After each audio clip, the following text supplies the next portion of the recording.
that practice we were just doing is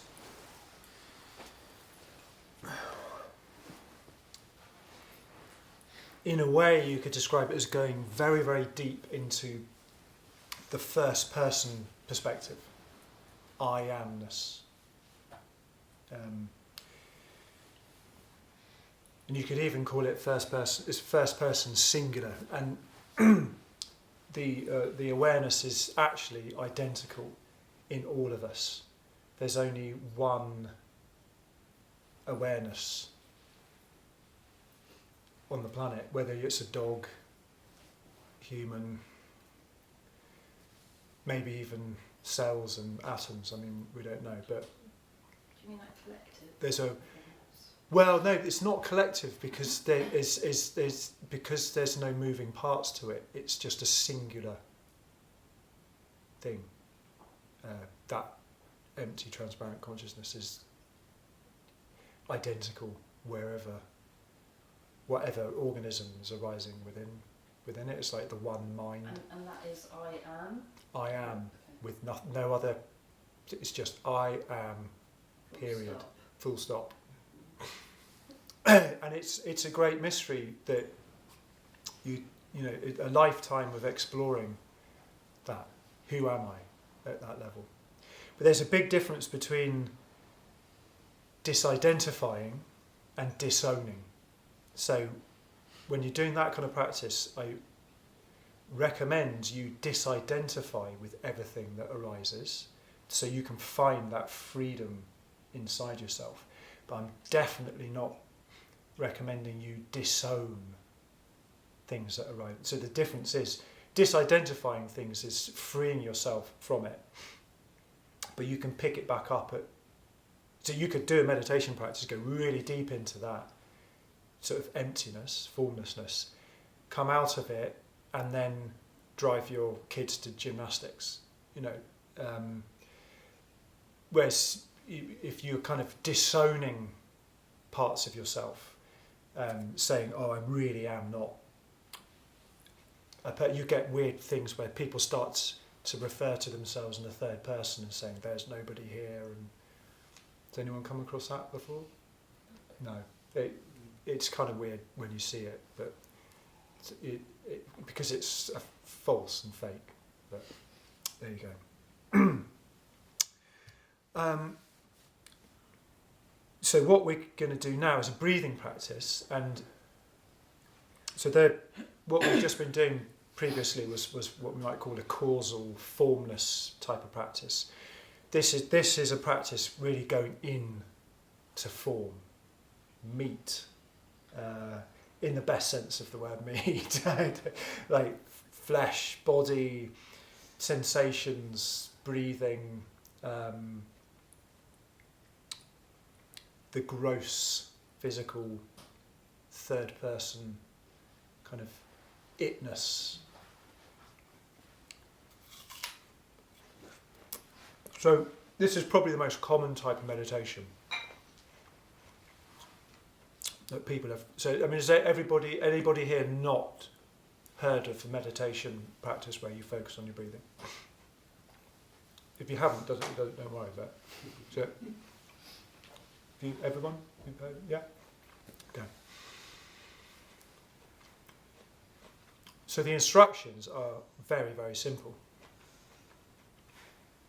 You just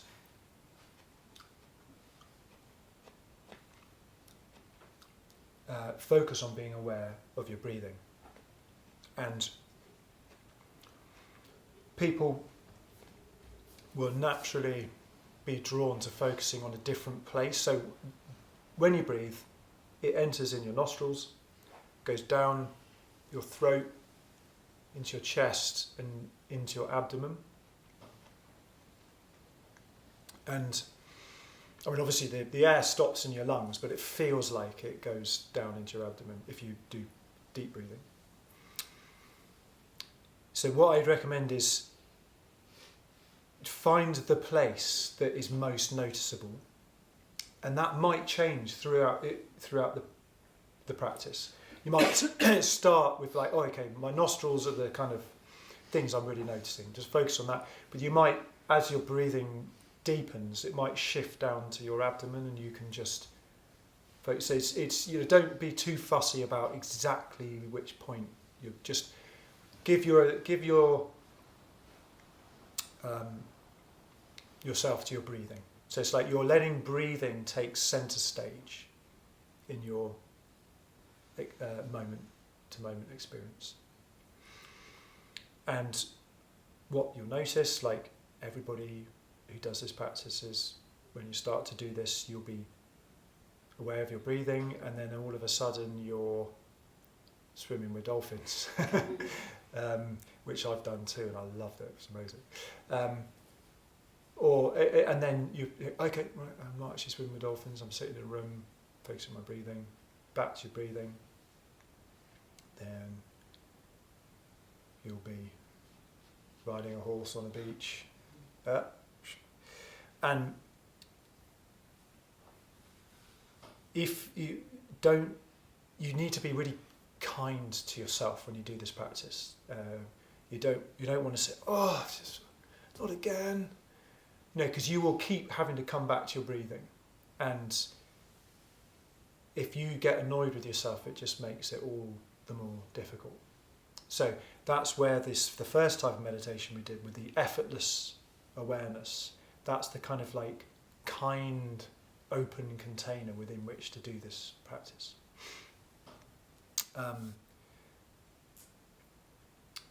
And as you get better at it, like anything else, you'll spend more time focusing on your breathing and less time with your mind wandering off. And what are the reasons? Why would you even do this practice? Can anyone say, like, why? What are the benefits of this? I imagine that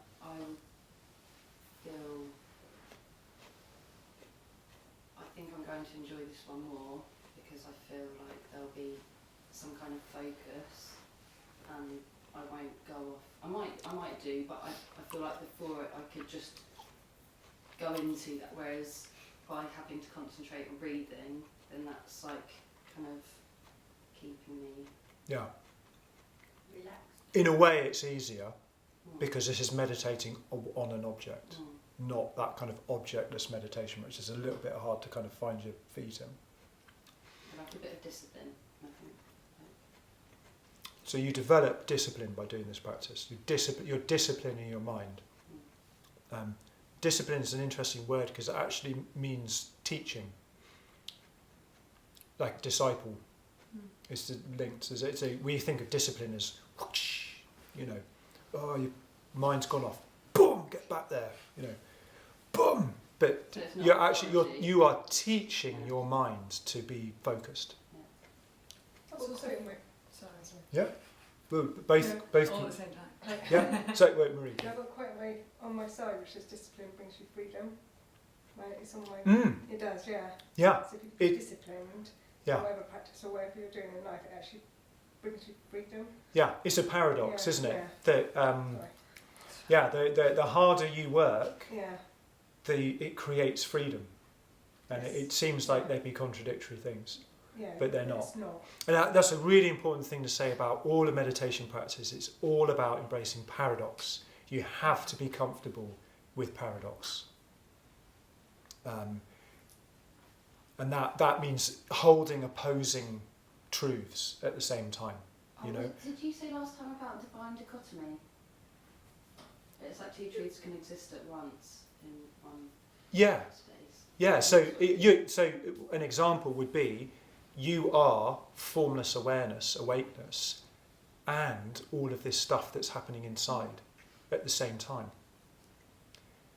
They're two things, two totally different. They're almost like negatives of each other, poles apart, in the sense of the Shiva and Shakti, that completely different energies together, but they arise in one moment. And it's a real trap to want to try and collapse the various different perspectives into one and say, this is it. Just going to make it about this. But it's always several things at once, and you have to develop the psychological and emotional maturity to live with paradox through doing a meditation practice. Sarah, you say relaxation. Okay, yeah. So this can become a real touchstone in your life. So anytime I've got to have 2 teeth pulled out next week, and I know this practice is going to see me through that, because I've been doing this for a long time. In those kind of circumstances, I'm able to just go right into my breathing, and it's like an anchor. It's amazing what breathing can see through. When someone's losing it, or you say, remember your breathing, take a deep breath. It's kind of real common knowledge that how powerful breathing is, but we forget the power of it to see us through. Any other opinion about it? I was just going to say, it's like the physical form, or like it's your body, it's your lifeline of your body, or like your physical body. I don't know, it feels like breath is just the most basic form of your physicality. Yeah. It's the first thing you do, like when you're bored. Take a deep breath. Yeah. One of the last. Yeah. Wait. Just like your awareness is, you are aware all your life. It's just a given. You breathe all your life too. It's incredible that if you live, 80, 90 years, you're breathing all the time. It's just astonishing. And your heart's beating. Boom, boom. 90 years. It's incredible. That's quite amazing. Yeah. You're coming back to awareness as well, isn't it? It's like you said, when your mind wanders off and then you come back to your breathing, so it's being aware again of your own self. It's training, training, focus. So it's also another thing you're developing by doing this practice is the ability to focus. So, and that is a universal skill that, focus, someone's talking to you, be able to focus on the conversation rather than thinking about what you need to cook for lunch or whatever. Filling out your tax return or something really boring like that, being able to focus on it and not, make it take twice as long by daydreaming about, whatever, eating chocolate. Okay, so you all know why this is an important practice to do. Let's do it. So we're going to do 20 minutes. I'm not going to say anything. Just focus on your breathing. Wherever it feels natural to do it. When your mind wanders off, which it will, probably only take a few seconds before you're off with the fairies, just gently and kindly bring it back. And we're just going to keep doing that. But do also just feel into the part of you that is just open and accepting of this moment as it is, that we did before. Who wants to share something about that? I found that very more in my body. Mm-hmm. I just managed my breath work for quite a while. It was towards the end I started to struggle a bit. I think when you cough, it made me jump at my skin. No, it's fine. It made me sort of jar, which took me off somewhere and then come back in. I just wanted to go for breath as well. I was like that, quite a bit. But I managed to maintain it quite well. I surprised myself. I've used breath work quite a lot in situations, and the situation I've been in, which has saved me quite a bit really. I've used it in all sorts of situations. But yeah, I find that focus was more within my body, definitely more grounded, I'd probably say. It was more towards the end when I was just like, Yeah. I was going to go, I'm comfy now. Yeah. So, and I'd come back into my room. But I wanted to gulp quite a lot, like that, I don't know. So that you had this kind of period which is your natural, you're able to do it for that point, and then you go beyond it and you start to lose it. And that's just going beyond the bit, you've developed that far, and then you're going into the next little bit, and so you're just breaking new territory. That's what it feels like to. And there's like a sort of sweet spot where you do what is easy for you, and then you go a little bit further, and that's how you develop a practice. But if you say, right, I'm just going to push you even further, and then to the point where you're in complete agony, that's kind of counterproductive. Yeah. There's. I realised that I was just like, yeah. I think the more you practice it, the better it becomes. The longer you can do it. Absolutely. Yeah. Yeah. Yeah. I found the first one easier. Yeah. Definitely. So this, when I was talking this morning about gross, subtle and causal states and practices, this is really like a gross physical, this is letting your body take centre stage, whereas the first practice was letting your formlessness take centre stage, and later we're going to be letting our imagination take centre stage in the subtle realm practice. So the first two, this and the previous practice, were about getting out of your thinking mind. So this, going deep into your body, is another non-conceptual thing. When you've gone into your body and you're not thinking anymore, because you're just being your body, breathing. And we tend to be habitually stuck in our thoughts a lot of the time. I'm a bit absent sometimes, actually. Or even, just totally absent. And to have different techniques for getting yourself out of your thinking is really important. So you were saying you've used. I could have an obsessive mind, but I'm actually more.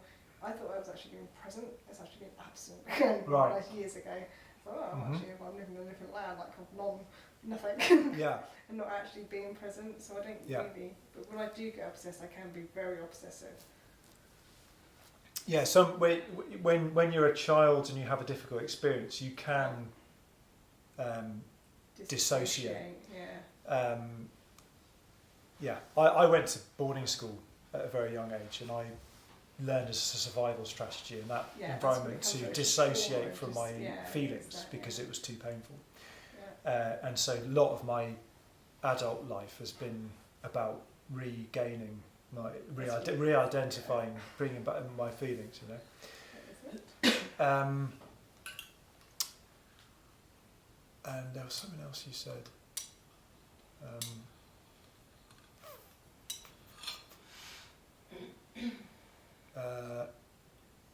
So if you're somebody who has panic attacks or something, your mind just goes crazy and you start thinking about all the awful things, and you really go down the dark vortex, mental vortex. If you've developed the ability to just trust in the potential of your breath to sort that kind of situation out,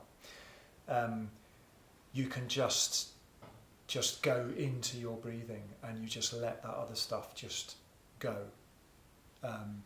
And if you can do that for a bit, quite often you'll come out the other end of it much better.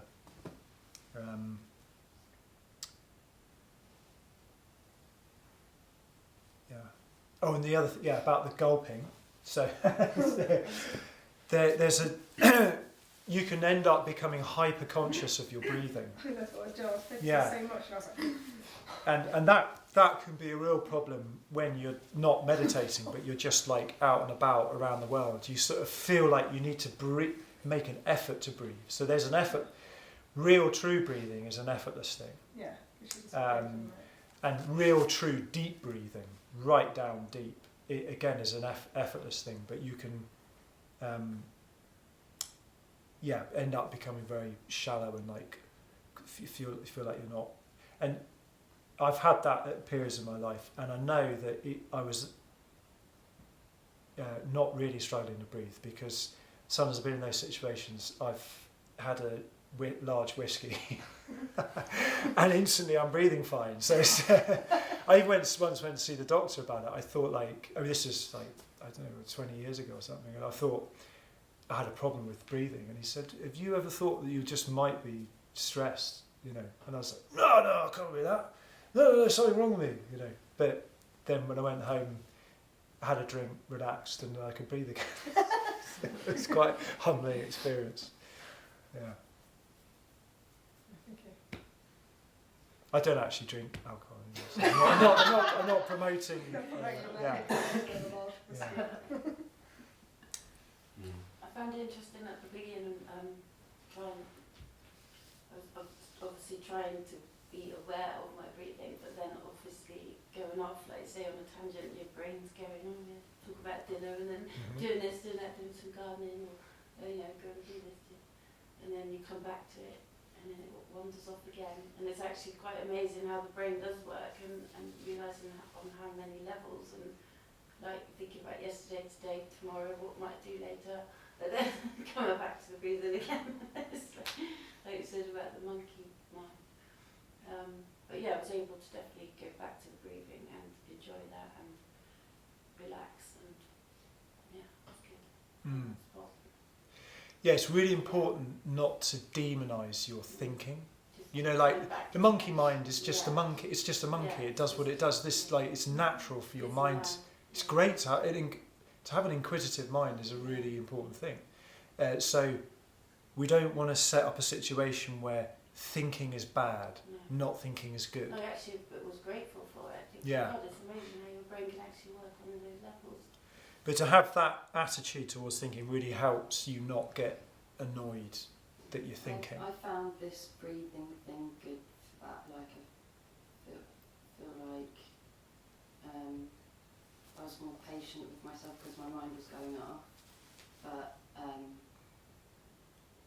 I just felt more patient with myself with the breathing. It was like, it's okay. Whereas before it was more like, stop doing that kind of thing. It's like felt safer and more soothing. If that makes sense.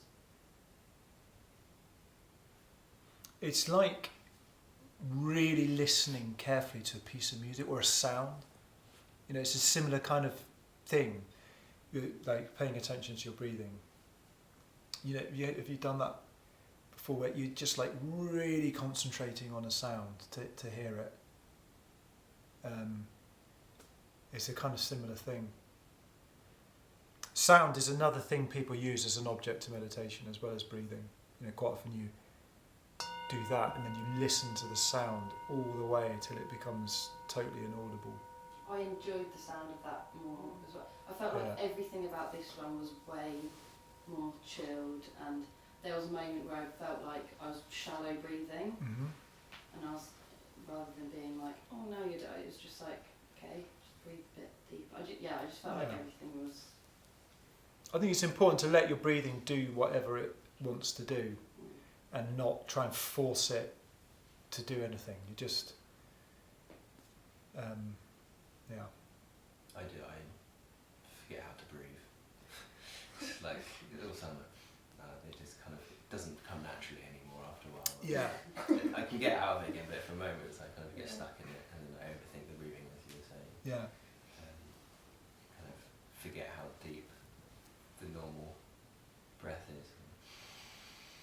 Breathing all the way is like, that's too much. Yeah. And it's only for a little bit. It's only like kind of exaggerating it here, but it's like that for me sometimes. Like constantly. Sometimes it's much easier, and now it's quite challenging for me. I think maybe because yesterday was so busy, there was a lot going on in my mind, and I was imagining having this conversation with you. When you're talking about, and I was talking about how I was going to talk about it. It came trapped, and then I was aware I was doing that, and you kind of get yourself into this loop. It doesn't upset me. It's not kind of frustrating. But I'm just really aware of it. And when my brain's been busy, I find it much harder to just focus on the breathing.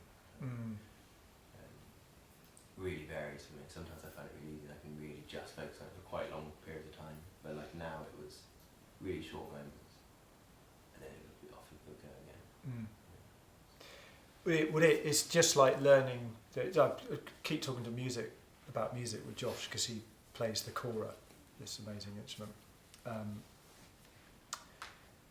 Some days you pick up your kora and it's just flowing and and then the other times you pick up your kora and it's like but because you're dedicated to becoming a better kora player for the rest of your life. That's what long-term commitment to something's about, isn't it? Carrying on through the challenging parts. Yeah. It's really a key thing to say I'm in this for the long run, and the ups and downs it's just like anything else. You can't expect it to be, on point every time. And the thing about the becoming conscious, the artificial type of breathing and the natural type of breathing, this is another thing you learn through doing this practice, is you're right on the cusp, breathing's right on the cusp between voluntary and involuntary thing. And you learn to become, to begin with it feels a little bit like, but the more it's one of these paradoxes that you become more comfortable being in that place where there's involuntary and voluntary happening at the same time, and you can just trust that. And quite a lot of the time worrying about it is the thing that creates the problem, not what is actually happening.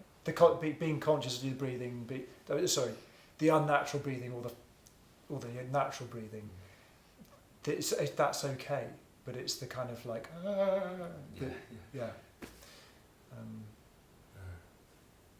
they have a good saying in Buddhism that pain and discomfort are not optional. They are just baked into life. But the suffering that you add on top of that by fighting it is an optional thing. So, with this thing with the breathing, the kind of the natural and unnatural breathing, that's just the way breathing is. But the freaking out about it, you've got a choice whether you want to do that or not. So a lot of what meditation practice is about is learning to just accept the inevitable discomforts that come with life, but not piling on the extra. You learn not to pile on the extra stuff. So they say no point suffering twice, or you just,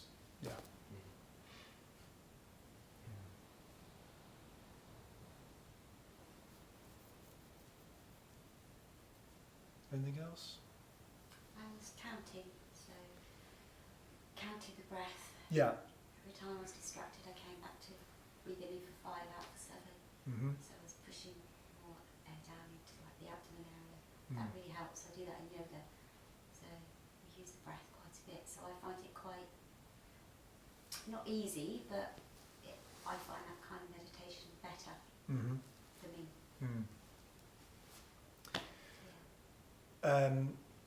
Counting is quite a common thing. So another one that people do with meditation is you count up to 10 and then you go back to 1 again. You count on the in-breath or the out-breath, whichever one you find easiest, and you go up to 10. And if you get distracted, you go back to 1. Anytime you lose it, you're back to 1. And I think everybody's got different minds. So I have previously, a long time ago, tried the counting one method. I didn't get on with it. And I had more success with just simply focusing on my breathing. Whereas somebody else, the counting really chimes in with their particular personality, uniqueness. And that's fine. So, yeah. You can do all sorts of there's the box breathing thing, where you inhale for 4, hold for 4. If you're walking, you could do it. You inhale for 4 paces, hold for 4 paces, exhale for 4 paces. Keep it out for 4 paces, then and then just separate to this is a whole realm of, in Indian, the Indian tradition they call pranayama, which is doing special things with your breathing, different yogic exercises with breathing to make different states of consciousness happen. That's not something I've done a lot of, so I would never.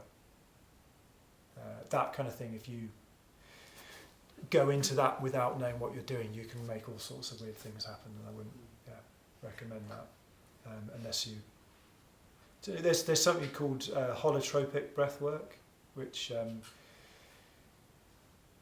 produces it. Apparently, I've never done it, but the people that developed it did a lot of research with LSD in the 60s, and they wanted to create. So their research became illegal, and they wanted to create similar states of consciousness through a legal method, and they developed this breathing thing, which makes you have all sorts of crazy experiences, which I haven't done. But I would only do that with people that do it, who know what they're doing. When I was at school, we did this fainting thing. I don't know if anyone's done that. You hyperventilate, stand up, so I'm supposed to sit. That's really weird. And you kind of just come round on the floor, and it's like blotting paper, just everything just fading back in. And luckily, no one died. But Dangerous. I was talking to my older son about that the other day. Because we do this breathing thing at college. I was like, oh gosh. You could fall over and hit your head on the way down.